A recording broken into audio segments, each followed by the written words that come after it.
Hello and welcome back to my YouTube channel. I'm Aishwaryatube and today I'm back with yet another video for you guys. This video is about the reduce polyfill. I've already covered map and filter polyfills in the previous two videos. So after this video, you can check those videos as well.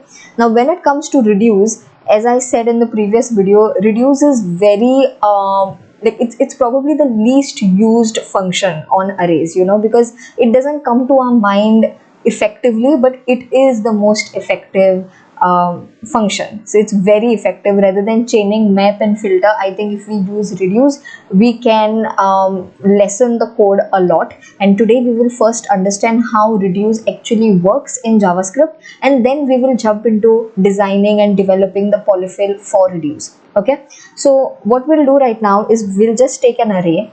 We'll just take const numbers equals we'll just say 1 2 3 4 5, and what we are going to do is we are going to just return the sum. Okay, we are not using a for loop to return the sum. We will use reduce to iterate over the array and finally return a value. Okay, if you remember, map and filter returns a new array with certain values. Either you perform some operations on those values or you filter those values using filter.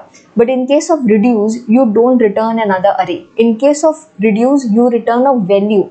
By performing certain operation on each element, you are returning a final value. Okay, so in this case, the same thing applies. You want to return sum of all the elements. So you are iterating over all the elements and the final value that you are returning is sum. So let's see how this works. Okay, so sum, because we know sum will be returned, and we are using reduce over numbers array, and reduce doesn't just accept a callback function, because in map and filter both the functions accepted only one parameter, which was the callback function, but reduce has two parameters. I'll tell you what the second parameter is, but the first parameter is of course the callback function. So we will use the callback function, and in this case reduce doesn't accept just three parameters like what we did in map and filter.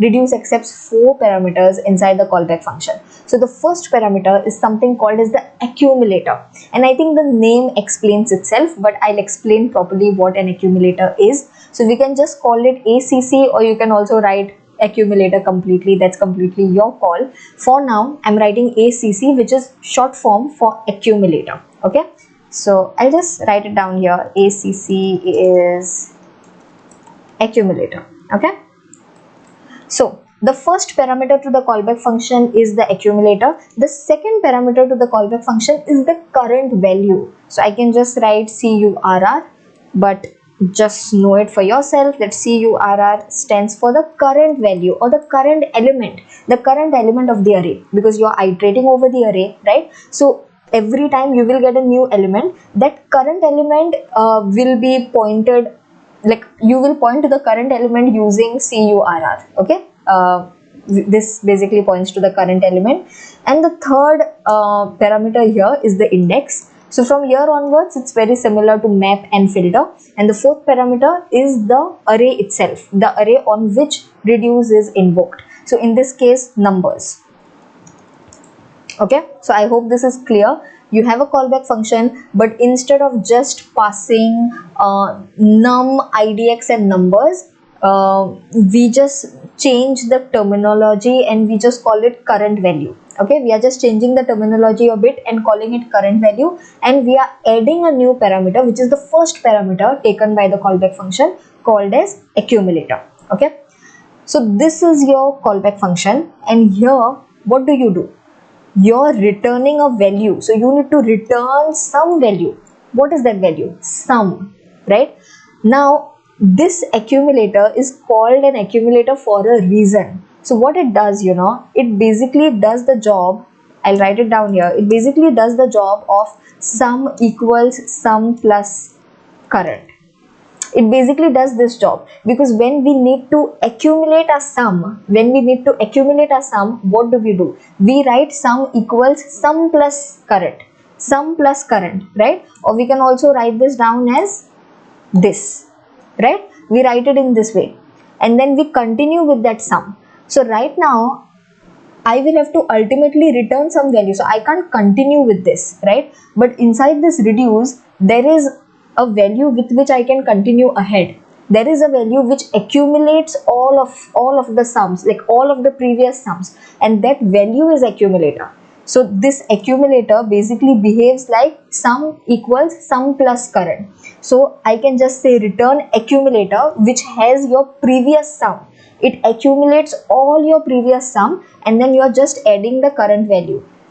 You're just adding the current value. So just remember, accumulator is literally an accumulator which is accumulating all your previous sums, and for your current iteration it will add the current element, and in your next iteration again the complete previous sum will be present, and then in the next iteration you can just add the next element to your previous sum, and in this way you will keep on iterating the array. And finally, this reduce function internally will return the accumulator, which means the reduce function will return the sum, because the sum is accumulating the sum, right? The accumulator is accumulating the sum, right? So finally the reduce function will return the accumulator. I hope that this is understood.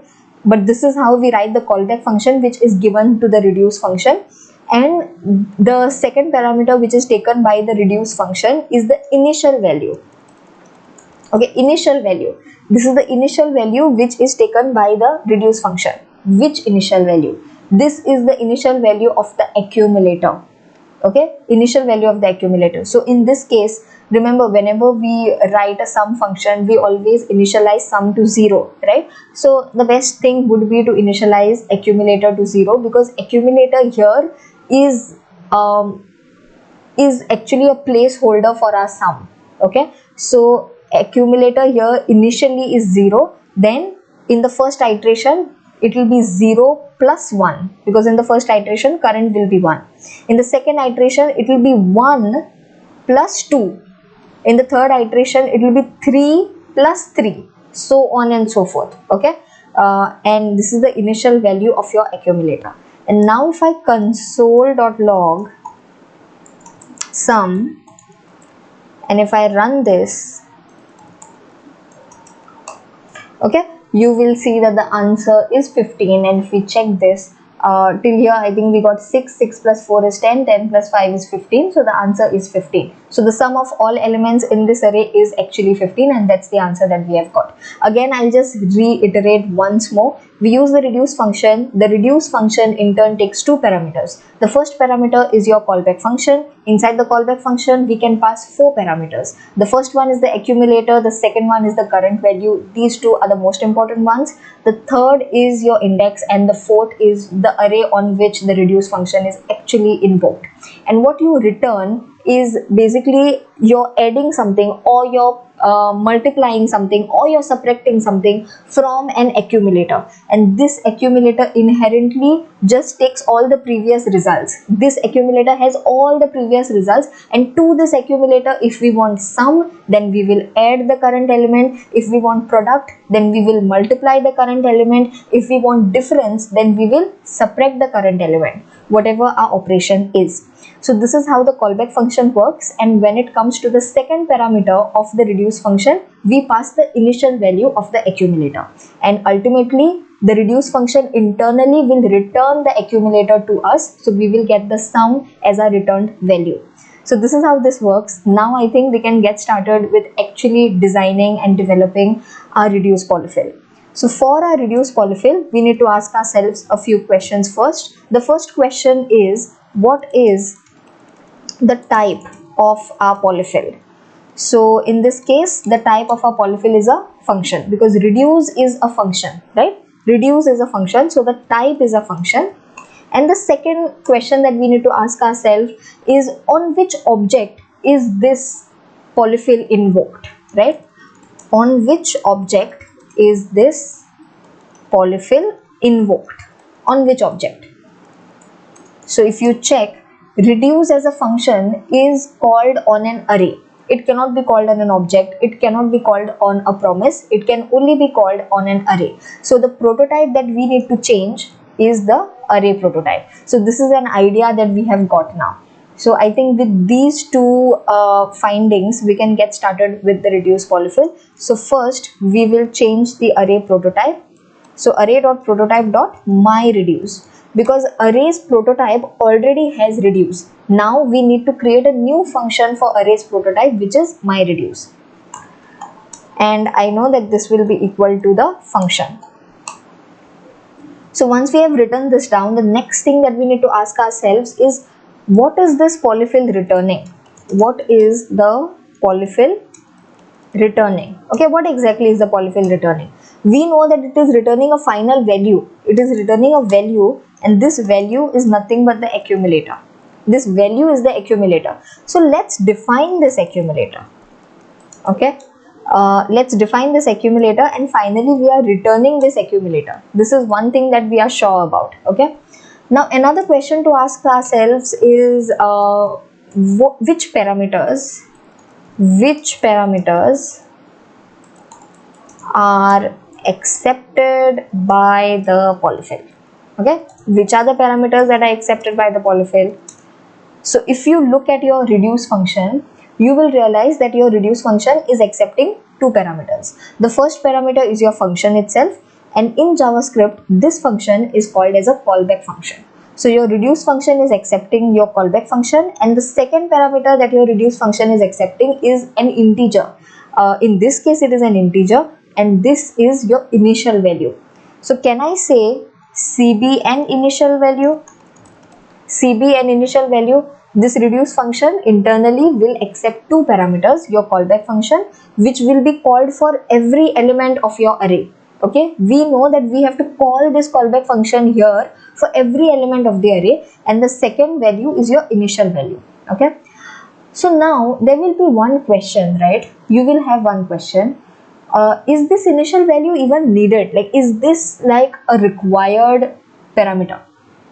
It is not a required parameter. You can also run this reduce function without the initial value. So if the initial value is not there, then what will accumulator be initialized to at the beginning, right? This can be a valid question. What will accumulator be initialized to at the beginning if the initial value is not provided? In that case, the first element of the array will be given to the accumulator. Okay, if the initial value is not provided, then accumulator will be equal to the first element of the array. So we have to keep that in mind while designing our reduce polyfill as well. So here I am giving the initial value.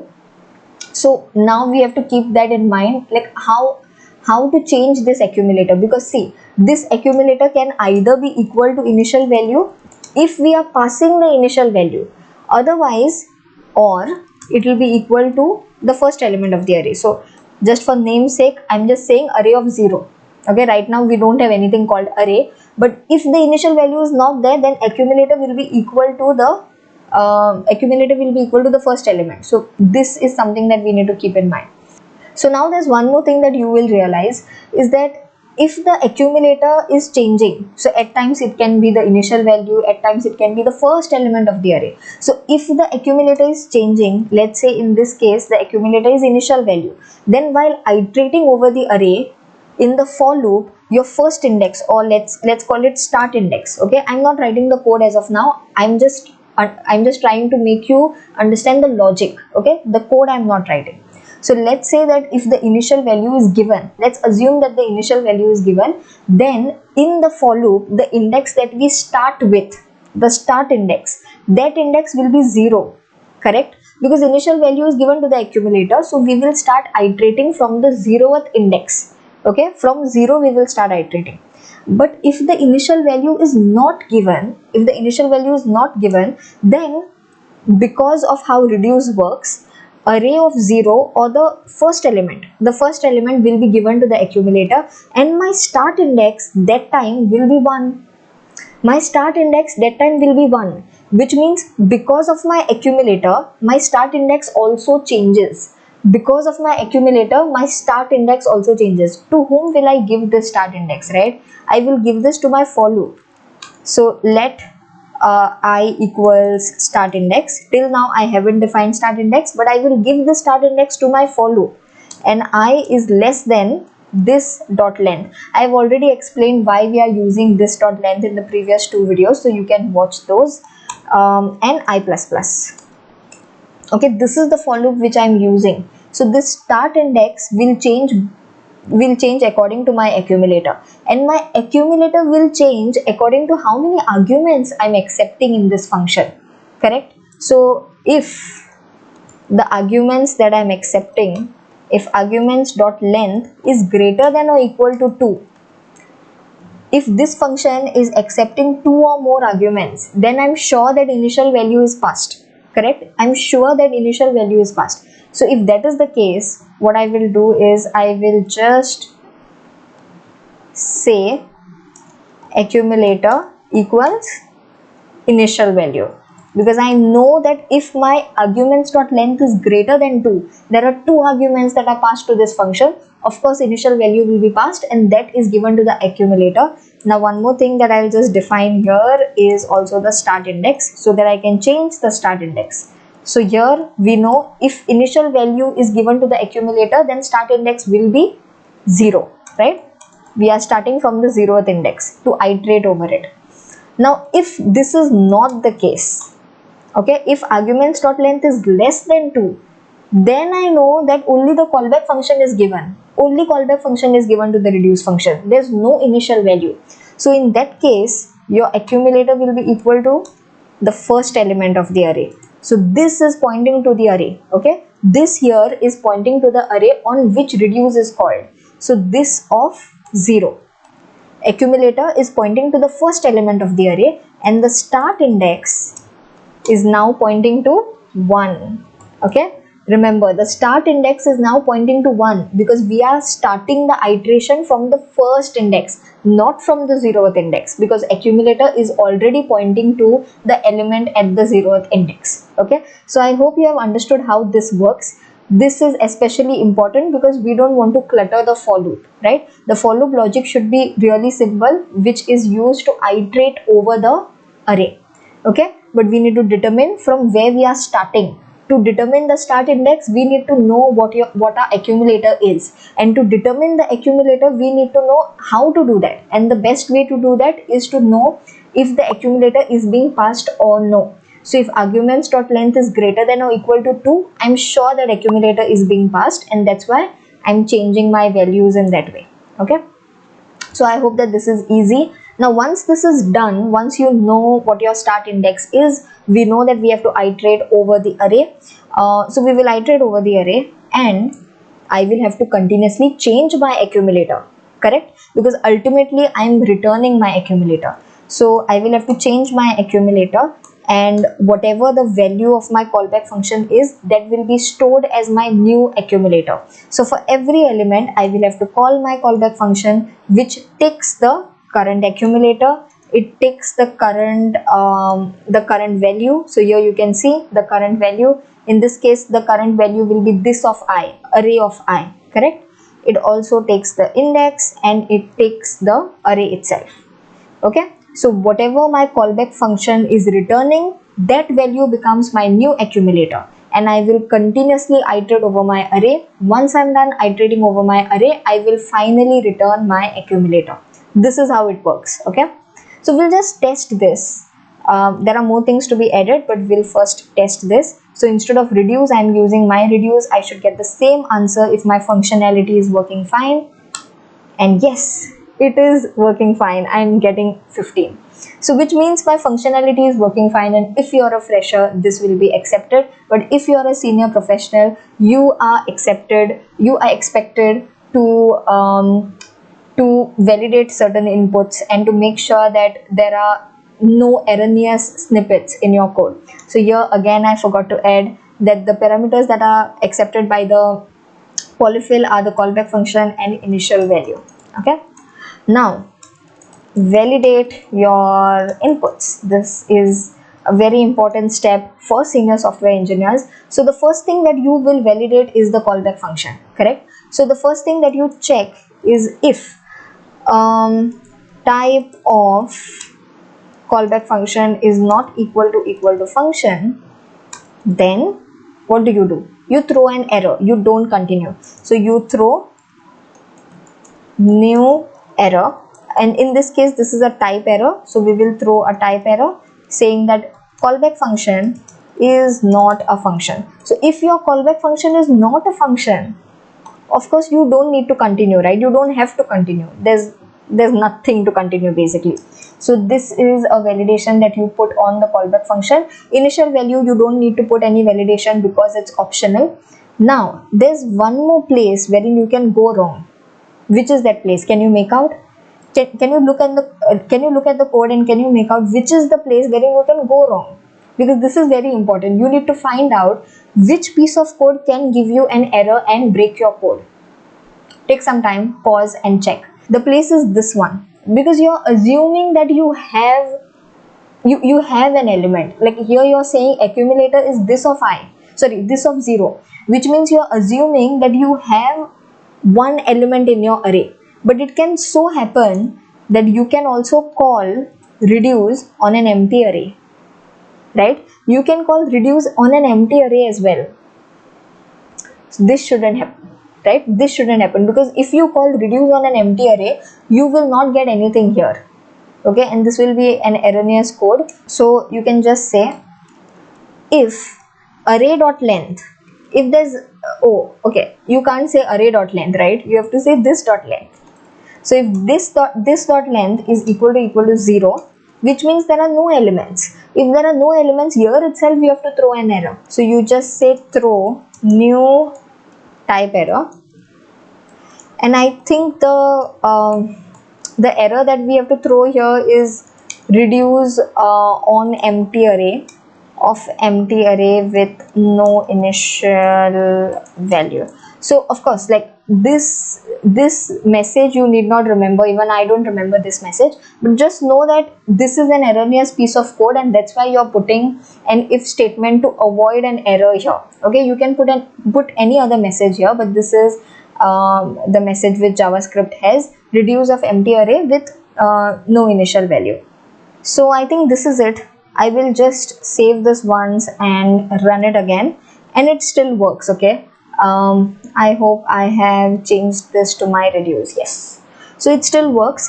Now there are many if statements and many validations that you can put. For example, you can also put another validation to check whether this is an array or no, because see this, what is this? This should be an array, right? So just make sure that this is an array. So you can also put a validation here to check if this is not null, if this is not undefined, and this is actually an array. So yeah, you can do all of those things, but in an interview I think very less time will be given to you, and even if you give something whose functionality is working fine, it will be accepted by the interviewer. And that's all for today's video. I hope you enjoyed, and I hope you understood how reduce polyfill works. Most importantly, how reduce as a function works, because we don't use it very often. At least I don't use it very often, and I'm guilty of that. I will make sure to use this function as frequently as map and filter. But most importantly, I just hope that I could teach this very well and I could make you understand. And if yes, please leave a comment in the comment section below and let me know what you liked, what you didn't like, what I can improve further, and if you like the pace or no, or anything that I can change. If you enjoyed this tutorial, then leave that in the comment as well. Also make sure that you like this video so that YouTube understands that this is valuable content which is reaching you. And yeah, that's all for today. I'll see you next time. Till then, take care of yourself. Bye.